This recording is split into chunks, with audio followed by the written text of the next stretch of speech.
मुफ्ती कासिम बिजनौरी के YouTube channel को subscribe करें और बेल आइकॉन को दबाएं ताकि वीडियो की नोटिफिकेशन आपको सबसे पहले मिल सके। बिस्मिल्लाहिर्रहमानिर्रहीम अल्हम्दुलिल्लाहि वस्सलातु वस्सलामु अला रसूलिल्लाह। मुहतरम नाज़रीन, आज संडे है, इतवार का दिन है और आप जानते हैं कि हर संडे को, हर इतवार को हम किसी एक अहम उन्वान और टॉपिक पर ज़रूरत के बुनियादी और बेसिक 10 अहम मसाइल मुअतबर और मुस्तनद किताबों के हवालों के साथ आपकी खिदमत में पेश करते हैं। आज भी इंशाअल्लाह हम ज़कात के अहम और बुनियादी 10 मसाइल हवालों के साथ आपकी खिदमत में पेश करेंगे। जैसे ज़कात किस मुसलमान पर फ़र्ज़ है और ज़कात की अदायगी मुसलमान के लिए कब लाजिम और ज़रूरी हो जाती है।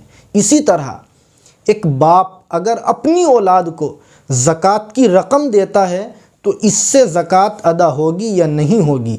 इसी तरह अगर औलाद अपने माँ बाप को ज़कात दे तो ज़कात अदा होगी या नहीं होगी। ऐसे ही अगर कोई भाई अपनी बहन को या बहन अपने भाई को ज़कात की रकम दे दे तो इससे ज़कात अदा हो जाएगी या नहीं होगी।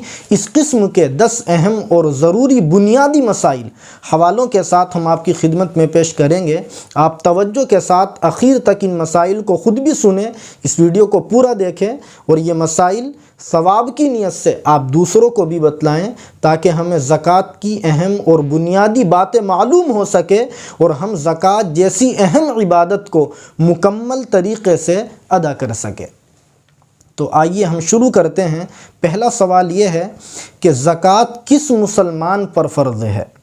देखिएगा, फ़तवे की बड़ी मशहूर किताब है फ़तावा हिंदिया। इसमें जिल्द 1 सफ़ा 172 पर इस सिलसिले में ये डिटेल और तफसील लिखी है कि ज़कात उस इंसान पर फ़र्ज़ है जिसमें 5 बातें पाई जाएं। नंबर 1, वो शख्स मुसलमान हो। मालूम हुआ कि काफिर पर ज़कात फ़र्ज़ और वाजिब नहीं है। नंबर 2, वो मुसलमान आज़ाद हो। अगर वो मुसलमान आज़ाद नहीं है बल्कि किसी का ग़ुलाम है, किसी की मातहती और मिल्कियत में है, तो उसके ऊपर भी ज़कात फ़र्ज़ नहीं होगी। नंबर 3, वो शख्स आकिल यानी समझदार हो।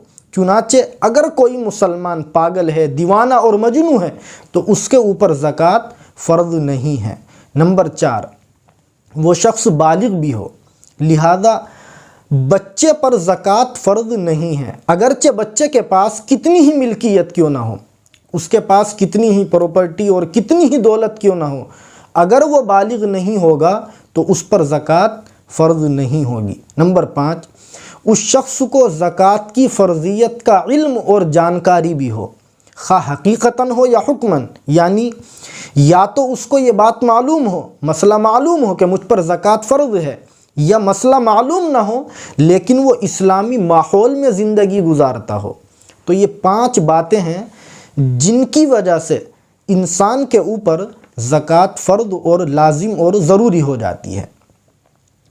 दूसरा सवाल ये है कि ज़कात की अदायगी कब वाजिब हो जाती है। देखिएगा, फ़तवे की मशहूर किताब फ़तावा शामी में जिल्द 3 सफ़ा 174 पर इस सिलसिले में जो डिटेल और तफसील लिखी है वो ये है कि जिस मुसलमान में 5 शर्तें पाई जाएं उस मुसलमान पर ज़कात की अदायगी वाजिब और ज़रूरी हो जाती है। नंबर 1, उस मुसलमान का माल निसाब के बक़द्र होना चाहिए। ये निसाब क्या है, निसाब के बक़द्र माल किसको कहते हैं, इस सिलसिले में फ़िक़ह की मशहूर किताब बदाइउस सनाए में जिल्द 2 सफ़ा 105 पर अल्लामा कासानी रहमतुल्लाह अलैह ने बड़ी शानदार तफसील लिखी है जिससे ये बात मुकम्मल तरीक़े से वाज़ेह और क्लियर हो जाती है। वो तफसील ये है कि अगर किसी मुसलमान के पास सिर्फ़ सोना ही सोना है और कोई माल मसलन चांदी या कैश या माल तिजारत उसके पास बिल्कुल नहीं है, तो जब तक ये सोना जो उसके पास में है 7.5 तोले ना हो जाए तब तक इसके ऊपर ज़कात वाजिब नहीं होगी। सेकंड ऑप्शन इसमें यह है कि अगर किसी मुसलमान के पास सिर्फ चांदी ही चांदी है, यानी उसके पास कोई दूसरा माल मसलन सोना या माल तिजारत वग़ैरह नहीं है, कैश भी नहीं है, تو جب تک یہ چاندی جو اس کی ملکیت میں ہے 52.5 تولے چاندی نہیں ہو جائے گی تب تک اس کے اوپر زکوٰۃ واجب نہیں ہوگی۔ اس میں تیسرا آپشن یہ ہے کہ اگر کسی مسلمان کے پاس اونلی کیش ہے، صرف نقدی ہے اس کے پاس، اور کوئی مال مثلا سونا بھی نہیں ہے، چاندی بھی نہیں ہے، مال تجارت بھی نہیں ہے، تو جب تک یہ کیش جو اس کے پاس میں ہے اتنا نہ ہو جائے کہ اس سے 52.5 تولے چاندی خریدی جا سکے تب تک اس مسلمان کے اوپر زکوٰۃ واجب نہیں ہوگی۔ چوتھا آپشن اس میں یہ ہے کہ اگر کسی مسلمان کے پاس سونا یا چاندی ہو، یا سونا اور کیش ہو، یا سونا اور مال تجارت ہو، یا چاندی اور کیش ہو، یا چاندی اور مال تجارت ہو، یا تینوں مال ہو، یعنی سونا بھی ہو، چاندی بھی ہو، کچھ نقدی یعنی کیش بھی ہو، یا اس کے پاس سونا، چاندی اور مال تجارت تینوں ہوں، یا پھر چاروں مال ہو اس کے پاس، یعنی سونا بھی ہو، چاندی بھی ہو، کچھ کیش بھی ہو اور کچھ مال تجارت بھی ہو، تو ان تمام صورتوں میں ان تمام اموال کی قیمت کو ہم لگائیں گے۔ اگر ان سب کی قیمت ملا کر کے اتنی ہو جاتی ہے جس سے 52.5 تولے چاندی خریدی جا سکے تو اس کے اوپر زکوٰۃ واجب ہو جائے گی، ورنہ نہیں ہوگی۔ تو زکوٰۃ کے واجب ہونے کی پہلی شرط یہ تھی کہ اس مسلمان کا مال نصاب کے بقدر ہونا چاہیے۔ اگر مال نصاب کے بقدر نہیں ہے تو زکوٰۃ واجب نہیں ہوگی، اور نصاب کی کیا تفصیل ہے وہ میں نے مکمل آپ کے سامنے ذکر کی۔ دوسری شرط زکوٰۃ کے واجب ہونے کی یہ ہے کہ ملکیت تام ہونی چاہیے، یعنی اس کے قبضے میں وہ مال ہو۔ اگر مال اس کے قبضے میں نہیں ہے تو فی الحال اس کے اوپر زکوٰۃ واجب نہیں ہوگی۔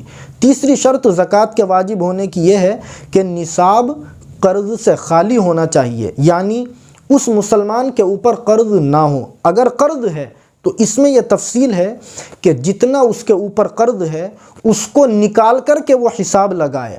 اگر قرض کی رقم نکالنے کے بعد اس کے پاس اتنی دولت یا اتنا مال باقی رہ جاتا ہے جس سے 52.5 تولے چاندی خریدی جا سکے، اس زمانے میں چونکہ چاندی کی قیمت گھٹتی بڑھتی رہتی ہے، اگر کسی مسلمان کے پاس تھوڑا سا سونا، تھوڑی سی چاندی، تھوڑا سا کیش ہے اور ان سب کو ملا کر کے تقریباً وہ 20-22 ہزار روپے ہو جاتے ہیں، میں احتیاطاً یہ بات بول رہا ہوں چونکہ چاندی کی قیمت گھٹتی بڑھتی رہتی ہے، تو اس مسلمان کے اوپر زکوٰۃ کی ادائیگی واجب ہو جائے گی۔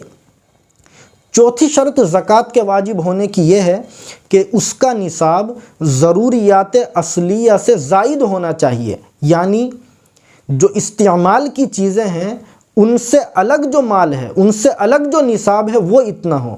اس لیے کہ فقہا نے لکھا ہے جو چیزیں ہمارے استعمال کی ہیں جیسے کار ہے، موبائل ہے اور بھی چیزیں، تو ان کے اوپر زکوٰۃ واجب نہیں ہے۔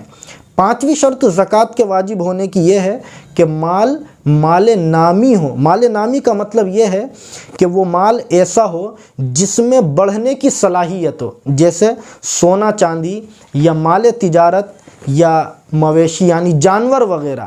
تو یہ 5 شرطیں ہیں، اگر یہ 5 شرطیں کسی مسلمان کے مال میں پائی جائے، اس کے اندر موجود ہو، تو اس کے اوپر اپنے مال کی زکوٰۃ ادا کرنا واجب اور ضروری ہو جائے گا۔ تیسرا سوال یہ ہے کہ زکوٰۃ کب دینا لازم اور ضروری ہے؟ دیکھیے گا فتوے کی مشہور کتاب فتاوی شامی میں جلد 3 صفحہ 186 پر اس سلسلے میں علامہ شامی رحمۃ اللہ علیہ نے یہ فتویٰ لکھا ہے کہ اگر نصاب کے اوپر سال گزر گیا ہے تو اب مسلمان کے لیے اپنے مال کی زکوٰۃ دینا لازم اور ضروری ہے، یعنی سال میں صرف 1 مرتبہ زکوٰۃ دی جائے گی، زائد نہیں۔ چوتھا سوال یہ ہے کہ ایک آدمی کے پاس نصاب کے بقدر مال تو تھا مگر درمیان میں وہ مال کم ہو گیا، تو اس صورت میں کیا حکم ہے؟ دیکھیے گا فقہ کی مشہور کتاب تاتار خانیہ میں جلد 3 صفحہ 181 پر اس سلسلے میں یہ فتویٰ لکھا ہے کہ اگر سال کے شروع اور اخیر میں نصاب پورا تھا مگر درمیان سال میں اس کی مقدار کم رہی، تب بھی اس مسلمان کے اوپر पूरे निसाब की ज़कात देना लाजिम और ज़रूरी है।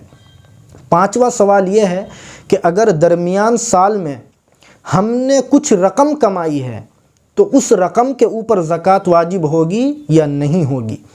देखिएगा, फतवे की मशहूर किताब फतावा हिंदिया में जिल्द 1 सफ़ा 175 पर इस सिलसिले में यह फतवा लिखा है कि साल के दरमियान में जो रकम हमने कमाई है और निसाब पर जितना भी इजाफा हुआ है तो उस सब पर साल के आखिर में ज़कात वाजिब होगी। यानी जिस दिन साल पूरा होगा उस दिन का जो बैलेंस है हम उसको देखेंगे, अगर वो सब निसाब के बराबर है तो कुल माल पर सब के ऊपर ज़कात वाजिब हो जाएगी। छठा सवाल यह है कि ज़कात में कितना माल देना लाजिम और ज़रूरी है। देखिएगा, अल बहरुर राइक में जिल्द 2 सफ़ा 393 पर इस सिलसिले में यह फतवा लिखा है कि टोटल माल का, कुल माल का 40वां हिस्सा यानी 2.5%, 100 रुपये में 2.5 रुपये हमारे लिए ज़कात में देना लाजिम और ज़रूरी है। सातवां सवाल यह है कि क्या बाप अपनी औलाद को ज़कात दे सकता है, इससे ज़कात अदा होगी या नहीं होगी। देखिएगा, फतावा हिंदिया में जिल्द 1 सफ़ा 190 पर इस सिलसिले में यह फतवा लिखा है कि बाप अपनी औलाद को ज़कात की रकम नहीं दे सकता, इससे ज़कात अदा नहीं होगी। आठवां सवाल यह है कि क्या औलाद अपने माँ बाप को ज़कात दे सकती है, इससे ज़कात अदा होगी या नहीं होगी। देखिएगा, फतावा हिंदिया में जिल्द 1 सफ़ा 190 पर यह फतवा लिखा है कि औलाद अपने माँ बाप को ज़कात नहीं दे सकती, इससे ज़कात अदा नहीं होगी। नवा सवाल यह है कि क्या भाई अपनी बहन को या बहन अपने भाई को ज़कात दे सकती है, ज़कात अगर दे तो अदा होगी या नहीं होगी। देखिएगा, फतावा तातार खानिया में जिल्द 3 सफ़ा 206 पर यह फतवा लिखा है कि भाई बहन को और बहन अपने भाई को ज़कात दे सकती है, इससे ज़कात अदा हो जाएगी। बल्कि बाद फुक़हा ने तो यहाँ तक लिखा है कि अगर भाई अपनी ज़रूरतमंद बहन को या बहन अपने ज़रूरतमंद और मुस्तहिक़ ज़कात भाई को ज़कात दे तो इससे ज़कात तो अदा हो ही जाएगी, लेकिन मज़ीद अल्लाह ताला ज़्यादा उसको सवाब अता फरमाएंगे उसकी माली मुआवनत करने का। 10वां और आखिरी सवाल ये है कि ईदी के नाम से ज़कात की रकम देना कैसा है। देखिएगा, फतावा तातार खानिया में जिल्द 3 सफ़ा 218 पर इस सिलसिले में यह फतवा लिखा है कि अगर किसी ने ज़कात के मुस्तहिक़ को ईदी की नाम से कुछ रकम दे दी, यानी किसी ने किसी को ईद के दिन या ईद के अगले दिन, दूसरे दिन, तीसरे दिन ईदी के उन्वान से, ईदी के नाम से कुछ पैसे दिए, कुछ रकम दी और उसकी नीयत ज़कात अदा करने की है, तो फुक़हा लिखते हैं कि इससे भी इस मुसलमान की ज़कात अदा हो जाएगी। तो ये ज़कात के 10 अहम और बुनियादी बेसिक मसाइल थे जो मोतबर किताबों के हवालों के साथ आपकी खिदमत में पेश किए गए हैं। इनके अलावा और भी बेशुमार ज़कात के मसाइल हैं, हम वो मसाइल मोतबर उलमा से मालूम करें और अपने माल की ज़कात ज़रूर अदा करें। अल्लाह ताला हम सबको अपने माल की ज़कात अदा करने की तौफ़ीक़ नसीब फ़रमाए। वस्सलामु अलैकुम वरहमतुल्लाहि वबरकातुहू। कासिम बिजनौरी के YouTube चैनल को सब्सक्राइब करें और बेल आइकॉन को दबाएं ताकि वीडियो की नोटिफिकेशन आपको सबसे पहले मिल सके।